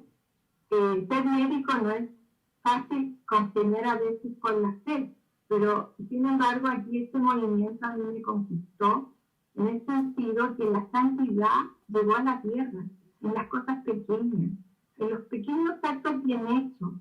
Por eso dije, el que esté libre de pecado, que tire la primera piedra, porque nosotros nos caemos todos los días. Hay cosas que no tenemos la menor intención de dañar a nadie, y sin embargo un gesto, una palabra, una reacción natural a veces que pone cara a uno, y a veces echa a perder el ambiente, sin la menor intención. Entonces, cuando este sacerdote, el padre Kenton, cuando él habla de la autoeducación, es un trabajo, no es gratis. Hay que hacerlo con esfuerzo y entender todos sus textos no es fácil. Entonces, yo creo que aquí nos toca mucho trabajo interior. Yo alabo a las personas que hacen mucha labor, también en lo material, en las acciones, del movimiento, pero también tiene que ir acompañado con el trabajo interior del crecimiento. Como bien dice usted, hoy en día nosotros estamos en crisis y el hombre se siente muy vacío del alma. Quiere cambiar el mundo, quiere que el mundo sea diferente al materialismo que ya veía el padre Kenton lo estaba viendo en su vida. Y lo otro que a mí me conquistó también, lo tomé en cuenta, todo ese camino de sufrimiento que pasó desde niño hasta Dachau, salir de ahí exitoso y toda esa felicidad que logró a través de las almas que rezaban, los congregantes, las hermanas, que fue la primera congregación que él formó y que se expandió por el mundo gracias a las hermanas. Tenemos tantos santuarios en el mundo. Bueno, después se ha ido agregando más congregaciones, hasta los agregadores están en el libro de la madre. Entonces, la espiritualidad del movimiento de renovación de la iglesia que estaba junto con el Vaticano II. Entonces, dentro de eso hay muchas cosas que el padre ya las sabía, ya las deseaba. Yo pienso que nosotros tenemos que profundizar nuestra fe, no defenderla, sino que la testimonio, hacer testimonio de eso. Perdone que me haya extendido, pero quería como expresar lo que pienso en realidad. Muchas gracias, Anita, porque hay algo muy valioso que usted mencionó. Perdón, Roberto, que quisiera como sencillamente hacer un eco. Que creo que justamente la biografía del padre nos va a permitir también comprender más hondamente todo lo que estamos viviendo, porque de alguna manera todo lo que hemos ido profundizando tiene que ver con esa biografía del padre. En el fondo, como él va haciendo un camino desde su orfandad, desde sus propias crisis existenciales, desde su propia desafío también emocional afectivo, cómo se va desarrollando un corazón paternal, cómo él va haciendo un camino de maduración. Y yo creo que algo así bien interesante, porque, y eso es un error quizás de todos nosotros en nuestra transmisión, se lo dije un poco al comienzo, cuando nosotros pensamos en alguien santo, pensamos en perfección e infalibilidad. Y resulta que un santo y una santa es un hombre, una mujer que han recorrido un camino y se han atrevido a dejar que Dios los modele. Y no han dejado ningún ángulo que Dios no modele. Y a veces ángulos complejos en ese sentido. Pero al abrirse a Dios y no dejar nada fuera de la mirada de Dios y sobre todo del poder transformador de Dios y de la gracia, eso es lo que fortalece la santidad. No es perfección, el Señor nos llama ser perfecto en el amor, en el sentido que tratemos de que nuestro amor sea cada vez un amor más a la manera de Jesús, pero la santidad se juega porque ninguna dimensión de nuestra vida no la debemos cara a Dios para que Él la complemente, la anime, la lleve a plenitud, la sane, la purifique. Y el Padre hizo ese camino. Y creo que, pero eso es un camino de toda la vida. Es distinto el Padre a los 5 años cuando le sacan esa foto con cara de asustado o de niño taimado. Es distinto el padre en la foto que está huérfano, distante de la mamá, porque está totalmente adolorido por la experiencia de orfandad y por sentir la marginalidad, la discriminación. Es distinto al padre cuando no ha sido ordenado sacerdote y está con cara como de una inseguridad muy grande, con los primeros congregantes, donde empieza a desplegarse una alegría, a ver al padre ya después de Dachau con una impronta interior, o ese padre en Milwaukee que tiene una libertad interior. Eso es fruto de un proceso, un camino de crecimiento, de purificación, de complementariedad, de maduración, y no es sin cruz, no es sin crecimiento, no es sin confrontación, no es sin a veces equivocarse, no es sin error, sin pecado, pero es vivido cara a Dios, para que Dios transforme, eleve, sane e integre todas las cosas. Yo creo que va a ayudar también a una nueva comprensión también de la santidad del Padre. Por eso encontré muy bueno lo que usted decía a propósito de esa biografía del Padre. Y en el mundo, con el mundo, no fuera del monasterio, Sí. en medio del mundo. No, pues no es cerrado. O sea, contaminándolo con todo lo que hay. Y además con un riesgo muy grande, que yo creo que eso es lo que estamos viendo ahora, que cuando uno abre, y nos ha pasado a todos seguramente, abrimos el corazón a los demás, más es riesgoso. ¿Por qué? Porque uno compromete el corazón y en ese sentido ya hay que amar también las fisuras del otro, lo que no entiendo del otro. Eso va a ahondar un poquitito en el testimonio de estas mismas personas que no vieron en el Padre a un Padre. A ver, también fue parte del camino del crecimiento.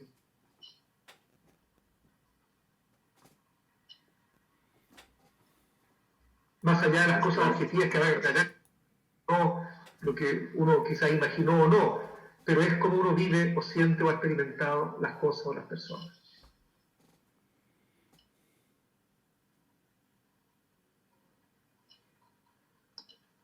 Muchas gracias, padre. ¿Alguien más quiere hacer algún comentario, alguna consulta, pregunta?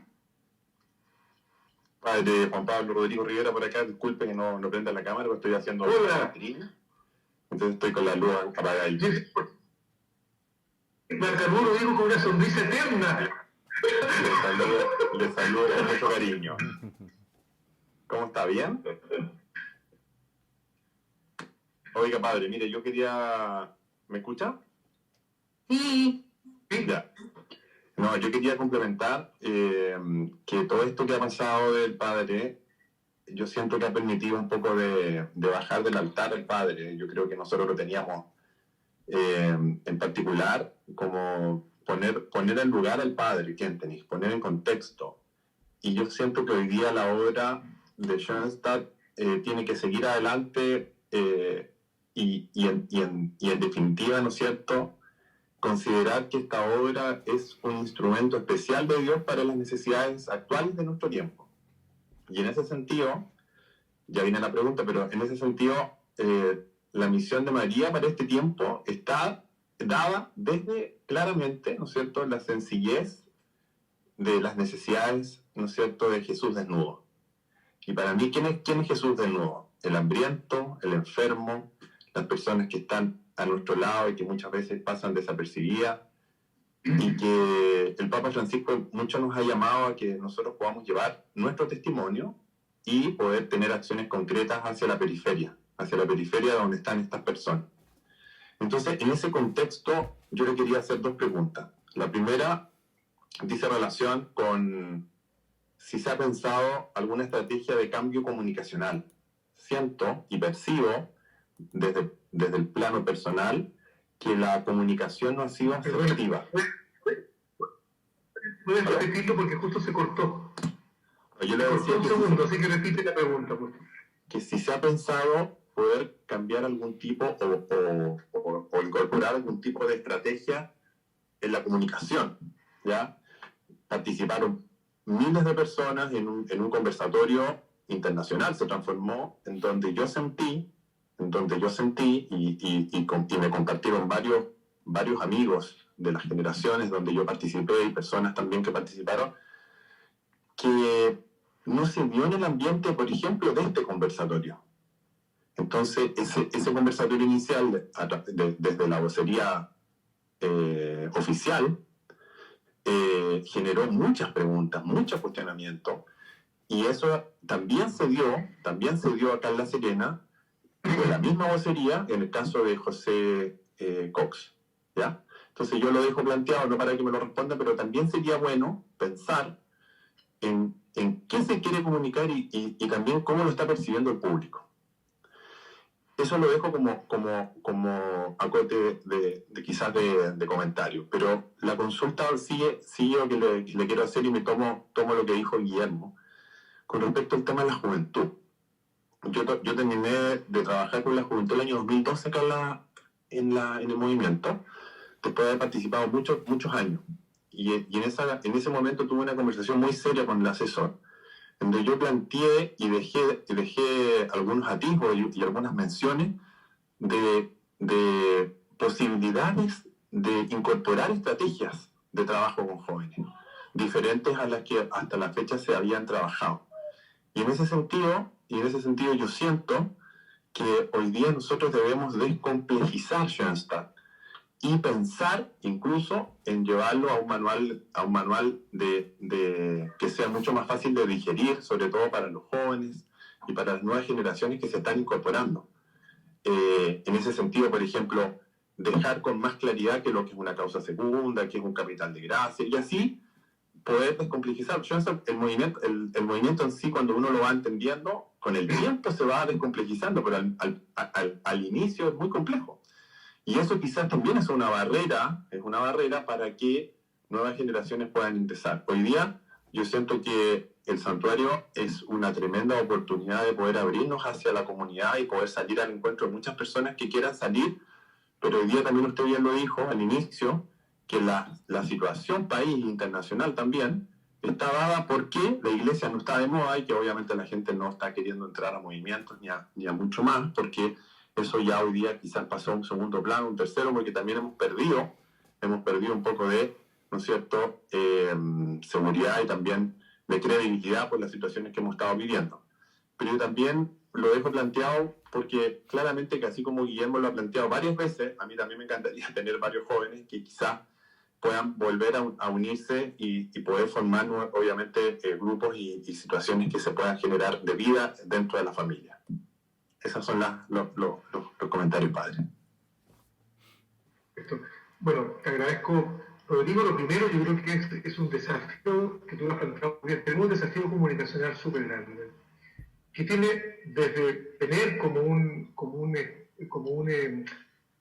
organismo como tal, digamos, un espacio comunicacional profesional en ese sentido que nos ayude, porque hoy día las comunicaciones son un elemento importante, no solamente para quedar bien ante la prensa o ante la gente, sino que hoy día lo comunicacional, cómo uno comunica, de qué manera, con quién, es súper importante, porque hoy día todo el lenguaje es comunicacional y además comunicacional también virtual. Es decir, ahí tenemos un desafío y creo que los ejemplos que tú diste son muy claros en cuanto a cómo poder enfrentar o no enfrentar desafíos que tenemos comunicacionalmente. Yo creo que ahí tenemos que dar pasos y en ese aspecto estamos recién dando pasos. Como que lamentablemente nos pasó y en eso no hemos sentido no hemos sido como Schoenstatt en general, como lo suficientemente proactivos para anticiparnos a eso, sino que más bien las situaciones nos han exigido tener que plantearnos frente a la necesidad de tener un mejor planteamiento comunicacional. Y en lo segundo, toda la razón. Es decir, que en este momento estamos viviendo, a mí me ha tocado verlo más directamente en el plano también de la asesores de juventud y sobre todo ahora con todo el tema de las familias, un replanteamiento de la forma en que vamos como compartiendo nuestra buena nueva. Porque hay categorías, conceptos, formas.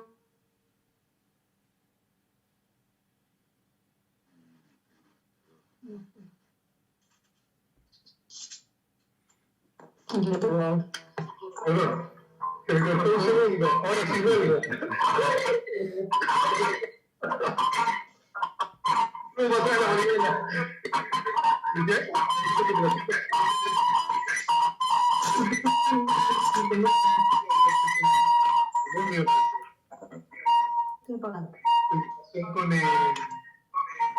Tienen que apagar los micrófonos. Si hay alguien que tiene micrófono. Tenemos que cambiar justamente, no se trata de cambiar los contenidos en su contenido esencial, sino que la forma, la manera en que tú dialogas primero con la realidad hoy y cómo tú también eres capaz de captar la perspectiva de interés hoy de los jóvenes. En ese sentido, no cabe duda que tú dijiste una palabra que creo que es clave, la simplificación. Nosotros creo que también ahí nos ha jugado mal el hecho de tener un fundador que escribió tanto y era tan capaz en la reflexión, porque en el fondo pareciera que hay que tener el dominio como de todo, y creo que todos nos sentimos superados frente a eso. Y la simplicidad es la que nos va a ayudar. Pero no es que renunciemos a lo esencial o profundidad de los contenidos. La pregunta es cómo los formulamos, cómo los presentamos y cómo los ponemos en diálogo con los demás. Porque además nuestros contenidos no son absolutos. Y yo creo que en ese aspecto sí creo que tenemos que dar un paso nuevo. Cómo nosotros dialogamos con la iglesia, con los demás movimientos, con las personas que nos rodean.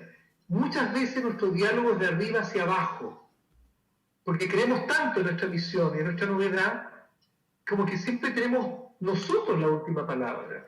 Y no significa renunciar a nuestra conciencia de misión, pero lo que no nos hace bien es el mesianismo, que es bien distinto.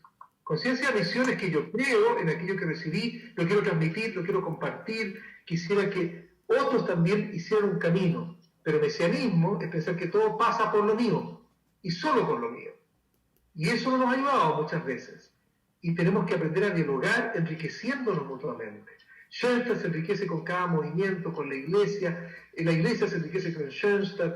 En el fondo, cada movimiento, cada impulso vital tiene algo que aportar al todo. El padre usaba mucho, por una cuestión estratégica, pedagógica, el plantear las cosas absolutamente. Voy a dar un ejemplo. A la sombra del santuario se co-decidirán los destinos de Occidente. Yo todavía no veo, no sé, a la ONU reunida en un santuario, no sé, y quizás estoy esperando eso. Pero no es eso lo que quería decir. Lo que quería provocar en las personas era que sintieran que las decisiones que tomaran, que van a afectar la realidad de mi familia, de mi trabajo, etcétera, las tengo que tomar a la sombra del santuario para que realmente sean capaces de inspirar, de transformar, etcétera. Quería provocar en sus oyentes conciencia de misión. Pero si estamos esperando que algún día nos venga un presidente hacer su cuenta pública a la sombra del santuario, vamos a morir esperando, si no va por ahí. El Padre dijo muchas cosas en categorías absolutas para provocar en nosotros justamente la conciencia que en lo que estuviéramos, con quienes estuviéramos y en lo que hiciéramos, se juega la vida. Todos tenemos un rol protagónico en ese sentido, pero no único, ni exclusivo, ni excluyente. Gracias, Padre, por su humilde, cercana y cariñosa respuesta. Un abrazo. Gracias. Y Rodrigo, todo el cariño. Padre, a ver, después de que diga lo que voy a decir, capaz que me echen, pero yo estoy convencido y siendo fanático de Schoenstatt y de pedagogía, creo que lo principal es que nosotros debiéramos ser capaces de vivir el Evangelio. Para mí Schoenstatt no tiene sentido si no es llevarnos a un encuentro personal con el Señor. Creo que esa es la clave de todo. Y la genialidad del padre fundador de Schoenstatt es que me ofrecen un camino en el cual yo puedo lograr llegar a ese encuentro con el Señor. Y por lo tanto, creo que si nosotros fuésemos capaces de realmente vivir el Evangelio, facilitado por la pedagogía del Padre, y si fuésemos capaces de transmitir eso y de tener realmente el amor por los en la vida, no solo podríamos crecer, no solo podríamos transformarnos, sino que también podríamos a lo mejor satisfacer esta inquietud de Guillermo y de Rodrigo, cómo poder crecer. Nosotros somos atractivos y nosotros somos realmente personas que nos miren y digan qué encachados que son. No solo vamos a santificar al Padre, sino que también vamos a hacer crecer a la Iglesia. Es como yo lo siento. Yo creo como un eco, Roberto, que justamente tenemos que, creo que hay un desafío hacia adelante, es cómo todo nuestro mundo nos ha llevado justamente a una comprensión, a un conocimiento y a una vivencia de Jesús. En el fondo, nuestra alianza de amor, la cruzada por los vínculos, la autoformación, son las grandes herramientas que Dios nos ha regalado para ese conocimiento vital de Jesús que pueda transmitirse a otros. Y quizás ahora lo que tenemos que incorporar un poco más conscientemente es que lo que yo vivo en el santuario, con la Mater, en esta cruzada de vínculos, en mi comunidad, cuánto me ha ayudado y puedo ayudar a otros a ese acercamiento a Jesús, a ese conocimiento vital de Jesús. Solo que la dogmática mariana dice, la Mater es la cognitio vitalis Christi, es decir, el conocimiento vital de Jesús. Todo nos tendría que ayudar justamente a ese conocimiento vital.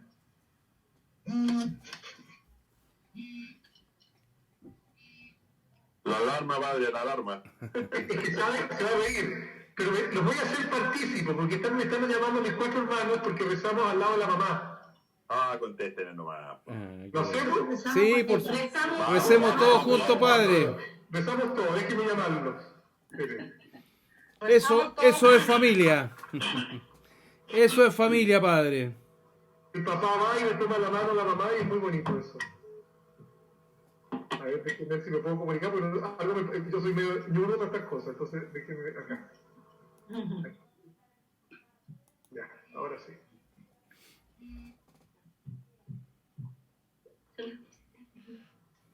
No resultó. A ver, parece que ahí sí.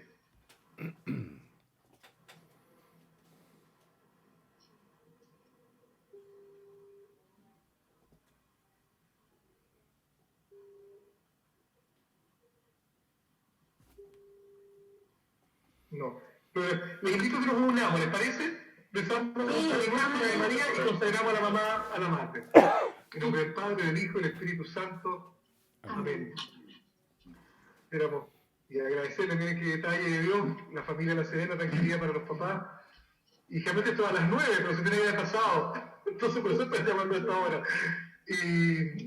Y vamos a unirnos rezando para que se haga la voluntad de Dios en la mamá y sobre todo para que renovemos nuestro amor. Padre nuestro que estás en el cielo, Santificado sea tu nombre. Venga a nosotros tu voluntad, Hágase tu voluntad así en la tierra como en el cielo. pan de cada día, Pan de cada día, nuestras ofensas, como también nosotros perdonamos a los que nos ofenden. dejes caer en tentación, líbranos de todo mal. Amén. Dios te salve María, Llena eres de gracia, el Señor es contigo. Bendita eres entre todas las mujeres, y bendito es el fruto de tu vientre, Jesús. Santa María, Madre de Dios, ruega por nosotros pecadores, ahora y en la hora de nuestra muerte. Amén. gloria al Padre y al Hijo y al Espíritu Santo, como era en el Principio, principio, ahora y siempre, por los siglos de los siglos. Amén. Amén. Mire que patudo soy, pero consagremos a la mamá, a la nona. Oh Señora mía, oh Madre mía, yo la ofrezco todo a ti. Y en prueba de fiel afecto, y consagro en el poder, tus ojos, lengua y tu corazón. una palabra a todo mi ser, ya que soy todo tuyo, oh Madre de verdad, guárdame, defiéndeme, utilízame como instrumento y posesión tuya. Amén. Muchas gracias, te pasaron qué delicadeza. Un abrazo, padre, que esté bien, buenas noches. Padre, por compartirlo. Gracias a usted, Padre. Muchas gracias, Padre, por Absolutamente. palabras. Bueno, ¿Lenita quiere decir algo o qué? Abre el micrófono. El Padre entiende qué significa esto. Dice Vito, no le tenía que mandar. No sé, no se entendió. ¡No de las maletas! ¡No de las maletas! Recuérdemelo. Sí, pues. Ya se le recordé a su mamá, porque fue la primera persona que me tocó para orar en la cadena de oración. Y estuvimos conversando y pelándole al pie durante 1 hora y media.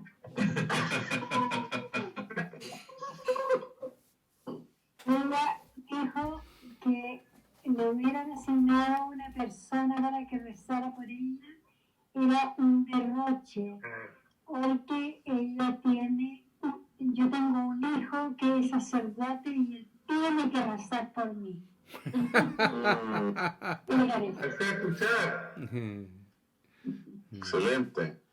Alcancé a escuchar. Me decía que su mamá, en la conversación telefónica que tuvimos, me dijo que era un derroche de Dios que le asignaran una persona para que rezara por ella, por cuanto ella tiene un hijo sacerdote que tiene la obligación de rezar por ella todos los días. Así es que un derroche lo y lo pegamos 1 hora y media. Está bien. Así que me nací toda de usted. Oye, me picaron la oreja. Así que estuvo bueno el pelambre entonces. Bueno, ¿alguien más tiene alguna pregunta o algo? Estamos llegando a la hora. Sí, porque el padre ya lleva mucho rato. Sí, dejar al padre tranquilo. Esto, sí. Oiga, padre Juan Pablo, perdón, Ivonne, ¿querías preguntar algo, decir algo? No, solamente. No, yo agradecerle. ¿Cómo está? Nos incorporamos un poquito tarde porque estábamos viendo a mi mami, pero no quisiera dejar pasar este momento para señalar 2 ideas muy, muy básicas, pero que las he analizado con Eduardo mucho tiempo. Creo que también llegó el momento en Schoenstatt de de hacernos más cargo los laicos. Yo creo que ustedes, los sacerdotes, han tenido que llevarnos y guiarnos por mucho tiempo. Y creo que el mundo de hoy requiere que salgamos más a repartir esta buena nueva a muchos lugares. A mí, que me toca trabajar con jóvenes, veo que los jóvenes están totalmente desencantados con la iglesia, con la fe. Y es una hermosa labor el poder ser más creativos y responder a las necesidades de los jóvenes. Yo creo que ahí la iglesia en toda su magnitud, los sacerdotes, toda la iglesia en sí, que somos todos, ¿cierto? Nos hemos quedado un poquito atrás, porque hoy día tenemos que competir con la tecnología, con los iPads, con los juegos en línea. O sea, hay un sinfín de distractores que llevan a nuestros propios hijos, ¿cierto? Yo lo veo en el colegio, a la familia también. La familia hoy en día está centrada en otras cosas. Y yo creo que tenemos que ser más creativos, más vinculares también, salir a la búsqueda de muchas personas que necesitan la fe. Y yo creo que allí sí tenemos una enorme labor que hacer entre todos, como familia del Tabor, como familia internacional, y buscar nuevos caminos, nuevas formas. Eso, digamos, por un lado. Y por otro lado, yo creo que a veces somos poquitos, pero si esos poquitos que somos luchamos con mucha fe, ¿cierto? Con mucho capital de gracia, con mucha oración, yo creo que podemos ser luz para muchos. Y con eso termino. Solamente eso, Padre. Una alegría de haberlo escuchado hoy día. Muchas gracias, Ivonne. Yo creo que lo que usted ha dicho es muy cierto. Hoy día el gran desafío, que es el que estamos, si ustedes se fijan, es un desafío global y a nivel también de todas las instituciones, que es un trabajo colaborativo.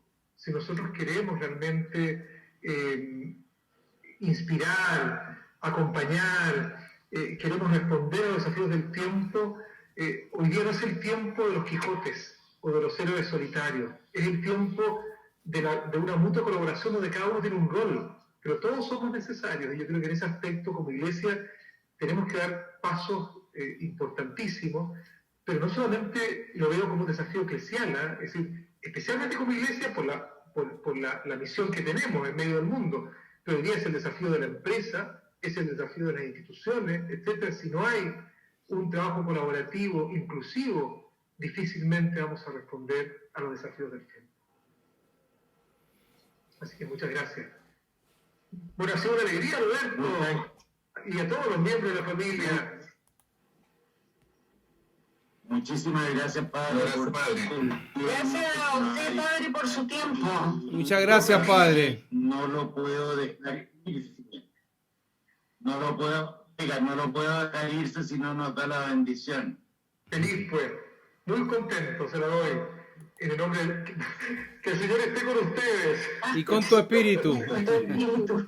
Y a todos nosotros, a todos los que llevamos en nuestro corazón, especialmente los que más necesitan de nuestro amor, nos bendiga el Dios Todopoderoso y lleno de misericordia, el Padre, el Hijo y el Espíritu Santo. Amén. Ha sido una alegría y nuevamente les agradezco esa fiel oración por nosotros y especialmente por la mamá y el papá. Así que muchas gracias. Vaya a disfrutarla. Muchas gracias, Padre. Gracias por su tiempo, Padre. Chao, Padre. Un abrazo, Padre, cariño. Muchas gracias. Chao. Cariños a su